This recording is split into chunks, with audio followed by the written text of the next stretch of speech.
Good evening friends, USSന്റെ പുതിയൊരു വീഡിയോയിലേക്ക് എല്ലാവർക്കും സ്വാഗതം. അപ്പോൾ ഇന്ന് നമ്മൾ ഡിസ്കസ് ചെയ്യാൻ പോകുന്നത് അതായത് 24/2/2024 ശനിയാഴ്ച KPST നടത്തിയ USSന്റെ മോഡൽ എക്സാമിൻ്റെ ക്വസ്റ്റ്യൻ പേപ്പറിലെ മാത്സ് സെക്ഷനിലെ കുറച്ച് ക്വസ്റ്റ്യൻസ് ആണെന്ന് നമ്മൾ ഡിസ്കസ് ചെയ്യാൻ പോകുന്നത്. ഓക്കെ, അപ്പോൾ അതെ ആദ്യത്തെ ചോദ്യം നോക്കിയേ. ഒരാൾ ഒരു ക്യൂവിൽ മുന്നിൽ നിന്ന് 17ാമതും പിന്നിൽ നിന്ന് 11ാമതുമായാൽ ക്യൂവിൽ ആകെ എത്ര പേരുണ്ട് എന്നാണ് ചോദ്യം. അപ്പോൾ ദേ ഇത് ക്യൂ ആണ്. ദേ ഇവിടെ നിന്ന് സ്റ്റാർട്ട് ചെയ്യുന്ന ക്യൂ ആണ്, ഇങ്ങനെ പോകുന്നൊരു ക്യൂ. ദേ ഇവിടെ നിന്ന് ഒരാൾ ദേ ഇവിടെ 17ാമത് നിൽക്കുക. അതേ ആൾ പിറകിൽ നിന്ന് എണ്ണുമ്പോൾ ഇവിടെ 11ാമതുമാണ്. ഓക്കെ, ഇത് 11ാമത്. ഫ്രണ്ടിൽ നിന്ന് എണ്ണിയാൽ 17ാമതും ബാക്കിൽ നിന്ന് എണ്ണിയാൽ 11ാമതുമാണ് ഒരാൾ നിൽക്കുന്നത് എങ്കിൽ ആ ക്യൂവിൽ മൊത്തം എത്ര പേരുണ്ടെന്നാണ് ചോദ്യം. അപ്പം നമ്മൾ ഇതെങ്ങനെ ചെയ്യും? 17 + 11 - 1. ഈ -1 എന്തിനാണ് ചെയ്യുന്നത്? കാര്യം ഫ്രണ്ടിൽ നിന്ന് 17 നിൽക്കുന്ന ആളും ബാക്കിൽ നിന്ന് 11 നിൽക്കുന്ന ആളും ഒരാളായതുകൊണ്ടാണ് ആ 1 മൈനസ് ചെയ്യുന്നത്. ഓക്കെ, അപ്പോൾ 17 + 11 എത്രയാണ് കൂട്ടുകാരെ? 28 - 1. അപ്പോൾ ആൻസർ 27 ആണ് നമ്മുടെ ആൻസർ. അപ്പോൾ ഓപ്ഷൻ ഏതാണ്? ഓപ്ഷൻ എ ആണ് ആൻസർ. അപ്പോൾ നമ്മുടെ ക്യൂവിൽ മൊത്തം 27 പേരുണ്ട്. ഓക്കെ അല്ലേ? ഇത് അടുത്ത ചോദ്യം നിങ്ങൾ നോക്കിക്കേ. എന്താണ്? 64 സമചതുര കട്ടകൾ ചേർന്ന് വലിയ സമചതുരം ഉണ്ടാക്കി. 6 വശവും പെയിന്റ് ചെയ്തു. എന്നാൽ പെയിന്റ് പതിയാത്ത ചെറു സമചതുര കട്ടകളുടെ എണ്ണം എത്ര എന്നല്ലേ ചോദ്യം. അപ്പം അവർ പറഞ്ഞേക്കുന്നത് എന്താ? കുഞ്ഞായിട്ടുള്ള 64 സമചതുര കട്ടകൾ ചേർന്ന് അവർ വലിയൊരു സമചതുര കട്ട ഉണ്ടാക്കി. 64 സമചതുര കട്ട ആണെങ്കിൽ ഇതുപോലത്തെ ഒരു കുഞ്ഞ് സമചതുര കട്ടയുടെ ഒരു സൈഡ് എന്ന് പറയുന്നത് 1 സെന്റിമീറ്റർ ആയിരിക്കൂലേ? അപ്പോൾ ഇതുപോലത്തെ 64 എണ്ണം ചേർന്നാണ് അവർ വലിയൊരു സമചതുരക്കട്ട ഉണ്ടാക്കിയേക്കുന്നത്. ഇതാണ് അവരുണ്ടാക്കിയ വലിയ സമചതുരക്കട്ട എന്ന് പറയുന്നത്. 64 സമചതുരക്കട്ട ചേർന്നൊരു വലിയ സമചതുരക്കട്ട ഉണ്ടാക്കിയെന്ന് വെച്ചാൽ അതിൻ്റെ ലെങ്ത്തും ബ്രെഡ്ത്തും ഹൈറ്റും 4 വീതം ആയിരിക്കേണ്ട കൂട്ടുകാരെ. കാര്യം 4 × 4 × 4 ആണ് 64 എന്ന് പറയുന്നത്. അപ്പോൾ എന്താണ്? ഓരോ സൈഡിലും എന്തായിരിക്കും? 4 സമചതുര കട്ടകൾ വീതം കാണും. ഓക്കെ, അപ്പോൾ ഇവിടെ ഇതുപോലത്തെ ഓരോ സമചതുര കട്ടകൾ ഇങ്ങനെ ഇവർ അടുക്കി വെച്ചേക്കും. അപ്പം ഉയരത്തിലും 4 എണ്ണം കാണും, വീതി എടുത്താലും 4 എണ്ണം കാണും, നീളം എടുത്താലും 4 എണ്ണം കാണും. ഓക്കെ അല്ലേ? ഇനി എന്താണ് പറഞ്ഞേക്കുന്നത്?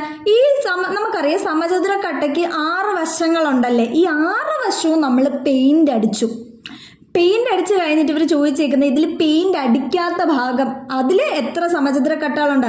നമുക്കറിയാം ഒരു സമചതുരത്തിൻ്റെ 6 സമചതുര കട്ടയുടെ 6 വശങ്ങളും പെയിന്റ് അടിച്ചാൽ അതിൽ പെയിന്റ് അടിക്കാത്ത ഭാഗം പിന്നെ അതിൻ്റെ നടുക്കിരിക്കുന്ന സമചതുര കട്ടകളായിരിക്കും അല്ലേ. അത് കണ്ടുപിടിക്കാനായിട്ടൊരു ഇക്വേഷൻ ഉണ്ട്. ഇക്വേഷൻ എന്ന് പറയുന്നത് x - 2 ദ ഹോൾ ക്യൂബാണ്. എത്രയാണ്? x - 2 the whole cube. ഇവിടെ x എന്ന് പറയുന്നത് ഈ സമചതുരക്കട്ടയുടെ ഓരോ സൈഡിലും എത്ര എണ്ണം വെച്ച് നമ്മൾ എടുത്തിട്ടുണ്ടാണ്. നമുക്കിവിടെ 4 അല്ലേ, അപ്പോൾ x എന്ന് പറയുന്നത് 4 ആണ്. അപ്പോൾ അതെ 4 - 2 ദ ഹോൾ ക്യൂബ്. 4 - 2 എത്രയാണ് കൂട്ടുകാരെ? 2 ആണ്. അപ്പോൾ എന്താണ്? 2 ദ ഹോൾ ക്യൂബ്. 2 ക്യൂബ് എത്രയാണ് കൂട്ടുകാരെ? 8 ആണെന്ന് നമുക്കറിയാമല്ലേ. അപ്പോൾ പെയിന്റ് അടിക്കാത്ത എത്ര ചെറു സമചതുര കട്ടകളുണ്ട്? 8 ചെറു സമചതുര കട്ടകളുണ്ട്. അത് ഓപ്ഷൻ ഏതാണ് കൂട്ടുകാരെ? ഓപ്ഷൻ സി ആണ് അപ്പോൾ നമ്മുടെ ആൻസർ. ഓക്കെ അല്ലേ? ഇത് നമ്മുടെ അടുത്ത ചോദ്യം നോക്കി. ഏറ്റവും വലിയ 3 അക്ക സംഖ്യയുടെ 4 മടങ്ങിൽ നിന്നും ഏറ്റവും ചെറിയ 4 അക്ക സംഖ്യയുടെ 3 മടങ്ങ് കുറച്ചാൽ എത്ര ലഭിക്കുമെന്നല്ലേ.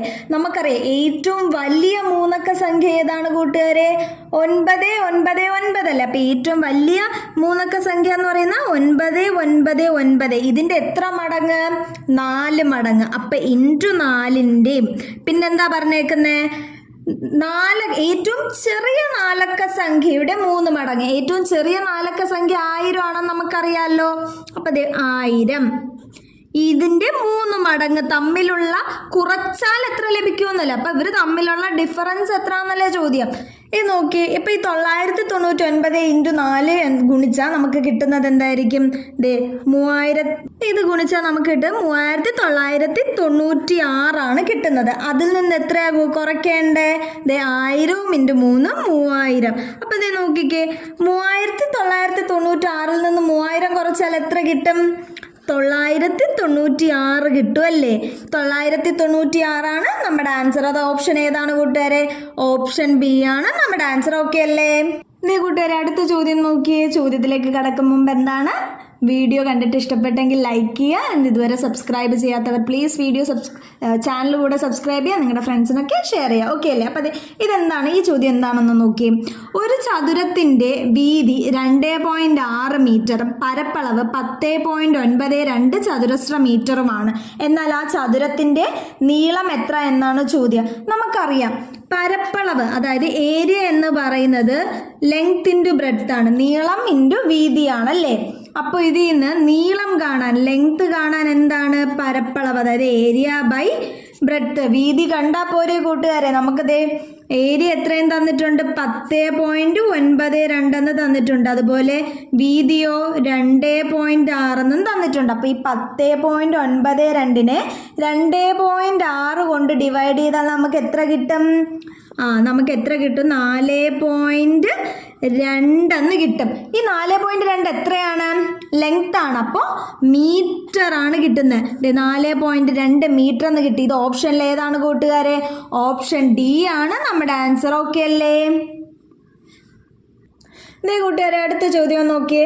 ഒരാൾ തൻ്റെ സ്വത്തിൻ്റെ 1/6 ഭാഗം ഒന്നാമത്തെ മകനും 9/5 ഭാഗം രണ്ടാമത്തെ മകനും ബാക്കി മൂന്നാമത്തെ മകനും നൽകി. മൂന്നാമത്തെ മകന് നൽകിയത് ആകെയുള്ളതിൻ്റെ എത്ര ഭാഗം എന്നാണ് ചോദ്യം. അപ്പം അതെ, ഞാൻ ഈ എക്സ് എന്ന് പറയുന്നത് ആകെ സ്വത്തിന് കൊടുത്തു. ഓക്കെ, ആകെ സ്വത്ത് എന്ന് പറയുന്നത് എക്സ് ആണ്. അതിൽ 1/6 ഭാഗം ഒന്നാമത്തെ മകൻ എന്നാണ് പറഞ്ഞേക്കുന്നത്. അപ്പോൾ എന്താണ് 1/6 ഭാഗം? അപ്പോൾ ഈ എക്സിൻ്റെ 1/6 ഭാഗമാണ്. അപ്പോൾ 1/6 എക്സ് എന്ന് പറയുന്നത് ആദ്യത്തെ മകനുള്ളതാ. അതുപോലെ രണ്ടാമത്തെ മകൻ എത്രയാണ്? 9/5 ഭാഗവും. അപ്പോൾ ദേ 5/9 എക്സ് എന്ന് പറയുന്നത് രണ്ടാമത്തെ മകനുള്ളതാണ്, ഫസ്റ്റ് സണ്ണും സെക്കൻഡ് സണ്ണും. അപ്പം നമുക്ക് എന്താണ് അറിയേണ്ടത്? മൂന്നാമത്തെ മകന് എത്ര കൊടുത്തു എന്നല്ലേ അറിയേണ്ടേ. അപ്പോൾ മൂന്നാമത്തെ മകൻ എത്ര കൊടുത്തു എന്നറിയാം. തേർഡ് സണ്ണിന് എത്ര കൊടുത്തു എന്നല്ലേ നമുക്ക് അറിയേണ്ടത്. അതെന്ത് ചെയ്താൽ മതി? നമ്മൾ ആകെ സ്വത്തായ എക്സിൽ നിന്ന് ആദ്യത്തെ മകന് കൊടുത്ത 1/6 എക്സും രണ്ടാമത്തെ മകന് കൊടുത്ത 5/9 എക്സും കൂടെ കൂട്ടിയിട്ട് ആകെ സ്വത്തിൽ നിന്ന് കുറച്ചാൽ മതി. അപ്പം മൂന്നാമത്തെ മകൻ്റെ വീതം നമുക്ക് കിട്ടും. നമുക്കത് ചെയ്ത് നോക്കാം. ദേ എക്സ് മൈനസ് 6 ഇൻറ്റു 9 എടുത്തു ഞാൻ. ഓക്കെ, 6 ഇൻറ്റു 9 എത്രയാണ്? 54 ആണെന്നറിയാം. അപ്പം ദേ ഇവിടെ നമുക്കിനി എന്ത് ചെയ്യാം? മുകളിലോട്ട് മാറ്റാം. 54 എടുക്കുമ്പോൾ 6ൽ എത്ര വട്ടമായിരിക്കും? എത്ര കൊണ്ട് ചെയ്ത് 54 കിട്ടും? 9 കൊണ്ട്. അപ്പോൾ ദേ 9x പ്ലസ് 9ൻ്റെ കൂടെ എത്ര കൊണ്ട് മൾട്ടിപ്ലൈ ചെയ്ത് 54 കിട്ടും? 6. എത്ര? 6. അപ്പോൾ 5 ഇൻറ്റു 6 30. അപ്പോൾ 30x എന്ന് പറയുന്നത് എത്ര കിട്ടി? 9x പ്ലസ് 30x ബൈ 54 എന്ന് കിട്ടിയില്ലേ? അപ്പോൾ ദേ X minus 9x plus 30x എത്രയാണ്? 39x. 39x ബൈ 54 എന്ന് കിട്ടിയില്ലേ? ഇനി LCM എടുത്താൽ എനിക്ക് എത്ര കിട്ടും? ദേ 54x മൈനസ് 39x ബൈ 54 എന്ന് കിട്ടും. 54 മൈനസ് 39 എത്രയാണ് കൂട്ടുകാരെ? എത്രയാണ്? 15. ഇപ്പോൾ 15 ബൈ 54x എന്ന് പറയുന്നതാണ് എന്ത്? മകൻ്റെ മൂന്നാമത്തെ ആളുടെ വീതം. ഈ എക്സ് ചെയ്യാൻ വേണ്ടിയാണ് എടുത്തത്. ഓപ്ഷനിൽ എക്സ് ഇല്ലാത്തതുകൊണ്ട് കരുതി അത് ഉത്തരമല്ല എന്ന് വിചാരിക്കരുത്. ഓക്കെ, അപ്പം നമ്മുടെ ഓപ്ഷൻ വെച്ചിട്ട് ഏതാണ് ഉത്തരം? ഓപ്ഷൻ എ ആയ 15 ബൈ 54 ഉത്തരം. ഓക്കെ, അടുത്ത ചോദ്യം നോക്കി. എന്താണ്? ഒരു സംഖ്യയുടെ 20% 30% തമ്മിലുള്ള വ്യത്യാസം 55 ആണെങ്കിൽ സംഖ്യ ഏത് എന്നല്ലേ ചോദ്യം. അപ്പം ഇത് നോക്കിയാൽ ഞാൻ എക്സ് ആണ് സംഖ്യ ആയിട്ട് എടുക്കുന്നത്. ഓക്കെ, എക്സ് സംഖ്യയായിട്ട് എടുത്താൽ എക്സിൻ്റെ 20% എന്ന് പറയുന്നത് എങ്ങനെയാണ്? എക്സിൻ്റെ 20%. പിന്നെന്താണ്? എക്സിൻ്റെ 30% തമ്മിലുള്ള വ്യത്യാസമാണ് 55 എന്ന് പറയുന്നത് അല്ലേ. അപ്പം എങ്ങനെ എഴുതാം? ദേ ഇവിടെ 30 ആക്കിക്കോ, ഇവിടെ 20 ആക്കിക്കോ. അപ്പോൾ മൈനസ് ചെയ്യുമ്പോൾ മാർക്ക്. ഓക്കെ, അപ്പോൾ എക്സിൻ്റെ 30% നമുക്കറിയാം 30/100 ആണല്ലേ. അപ്പോൾ ഇതിനെ എനിക്ക് എങ്ങനെ എഴുതാം?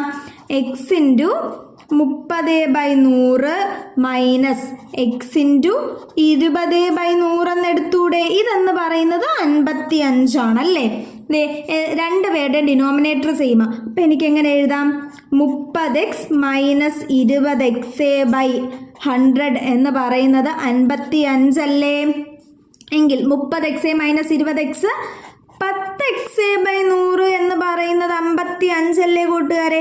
ഈ പൂജ്യവും വെട്ടിക്കളഞ്ഞാൽ x/10 എന്ന് പറയുന്നത് 55 ആണെങ്കിൽ x എന്ന് പറയുന്നത് എത്രയാണ് കൂട്ടുകാരെ? 55 ഇൻറ്റു 10 അല്ലേ. 55 ഇൻറ്റു 10 എത്രയാണ്? 550 നമ്മുടെ ആൻസർ. അപ്പോൾ നമ്മളടുത്ത് ചോദിച്ച സംഖ്യ ഏതാണ്? 550 സംഖ്യ. ഓക്കെ അല്ലേ. അപ്പോൾ അടുത്ത ചോദ്യം നോക്കിക്കേ കൂട്ടുകാരെ. ഒരേ അളവുള്ള 2 വാട്ടർ ടാങ്ക് ഉണ്ട്. ഒന്നാമത്തതിൽ 30% വെള്ളമുണ്ട്, രണ്ടാമത്തതിൽ 20% ഒഴിഞ്ഞു കിടക്കുന്നു. രണ്ടാമത്തതിൽ ഒന്നാമത്തതിനേക്കാൾ 150 ലിറ്റർ വെള്ളം കൂടുതലുണ്ട്. ടാങ്കിൻ്റെ ഉള്ളളവ് എത്ര എന്നാണ് ചോദ്യം അല്ലേ. അപ്പോൾ 2 ടാങ്ക്, ഒരേപോലത്തെ 2 ടാങ്ക് ഞാനിവിടെ എടുത്തേ. ഒരേപോലത്തെ 2 ടാങ്കാണ്. അവർ പറയുന്നത് എന്താ? ആദ്യത്തെ ടാങ്കിൽ 30% വെള്ളം. അപ്പോൾ ഇത്രയാണ് ആദ്യത്തെ ടാങ്കിലുള്ള. ഇതെന്ന് പറയുന്നത് 30% വെള്ളമുണ്ടെന്ന. ഇനി എന്താ പറയുന്നത്? രണ്ടാമത്തതിൽ 20% ഒഴിഞ്ഞു കിടക്കുന്നു എന്നാണ് പറയുന്നത്. മൊത്തം എടുത്ത 100%, ടാങ്കിൽ മൊത്തം 100%മാണ് വെള്ളം കൊള്ളുന്നത്. അതിൽ 20% ഒഴിഞ്ഞു കിടക്കുന്നു എന്ന് പറഞ്ഞാൽ ബാക്കി വെള്ളം ഉള്ളത് എത്ര ശതമാനം? 100 മൈനസ് 20 80% അല്ലേ. അപ്പോൾ രണ്ടാമത്തെ ടാങ്കിൽ എത്ര ശതമാനം ഉണ്ട്? 80% വെള്ളമുണ്ട്. ഇത് ടാങ്ക് 1, ഇത് ടാങ്ക് 2. ഓക്കെ അല്ലേ. ഇനി പറഞ്ഞേക്കുന്നത് എന്താ? രണ്ടാമത്തതിൽ ഒന്നാമത്തതിനേക്കാൾ 150 ലിറ്റർ വെള്ളം കൂടുതലുണ്ട് എന്നാണ്. അതായത് ഈ ഒന്നാമത്തെ ടാങ്കിൽ 30%, രണ്ടാമത്തെ ടാങ്കിലോ 80%. ഈ രണ്ടാമത്തെ ടാങ്കിൽ ഒന്നാമത്തെ ടാങ്കിനേക്കാളും 150 ലിറ്റർ കൂടുതലുണ്ടെന്നാണ് പറയുന്നത്. അപ്പോൾ അതായത് ഇവരുടെ തമ്മിലുള്ള വ്യത്യാസം എന്ന് പറയുന്നതാണ് 150 ലിറ്റർ. അതെത്രയാണ്? 80% മൈനസ് 30% എന്ന് പറയുന്നത് ഈ 50% എന്തെന്ന് പറയുന്നത് 150 ലിറ്റർ അല്ലേ. അപ്പോൾ 50% എന്ന് പറയുന്നതാണ് എന്തിൻ്റെ 50%? ടോട്ടൽ. ആ ടോട്ടൽ ഞാൻ എക്സ് ആയിട്ട് എടുത്തു. ഓക്കെ, ടോട്ടലിൻ്റെ 50% 150 ലിറ്റർ അതിനകത്ത് എക്സ്ട്രാ ആയിട്ട് വന്നേക്കുന്നത്. അപ്പോൾ ഈ 50% എനിക്ക് എങ്ങനെ എഴുതാം? എക്സ് ഇൻറ്റു 50/100 എന്ന് എഴുതിക്കൂടെ? ഇതല്ലേ 150. അപ്പോൾ ഈ എക്സ് എന്ന് പറയുന്നതോ 150 ഇൻറ്റു 100/50 അല്ലേ കൂട്ടുകാരെ. 50 കൊണ്ട് വെട്ടിയാൽ ഇവിടെ 2. അപ്പോൾ എക്സ് എന്ന് പറയുന്നത് എത്ര? 300 ലിറ്റർ എന്ന് കിട്ടിയില്ലേ എക്സ്. ആ ടാങ്കിൻ്റെ ടോട്ടൽ ഉള്ളളവല്ലേ ചോദിച്ചേക്കുന്നത്. അതാണ് ഞാൻ എക്സ് ആയിട്ട് എടുത്തത്. അപ്പോൾ നമ്മുടെ ആൻസർ എത്രയാണ്? 300. ഓപ്ഷൻ ഏതാണ് കൂട്ടുകാരെ? ഓപ്ഷൻ സി ആണ് നമ്മുടെ ആൻസർ. ഓക്കെ അല്ലേ. അപ്പോൾ അടുത്ത വീഡിയോയിൽ എന്താണ് ഇന്ന് നടത്തിയ ഈ എക്സാമിൻ്റെ തന്നെ ബാക്കി കുറച്ച് ക്വസ്റ്റ്യൻസ് കൂടെ ഉണ്ട്. അത് ഞാൻ അടുത്ത വീഡിയോയിൽ സോൾവ് ചെയ്ത് ഇടുന്നതായിരിക്കും. അപ്പോൾ അതുവരെ ടാറ്റാ ബൈ ബൈ.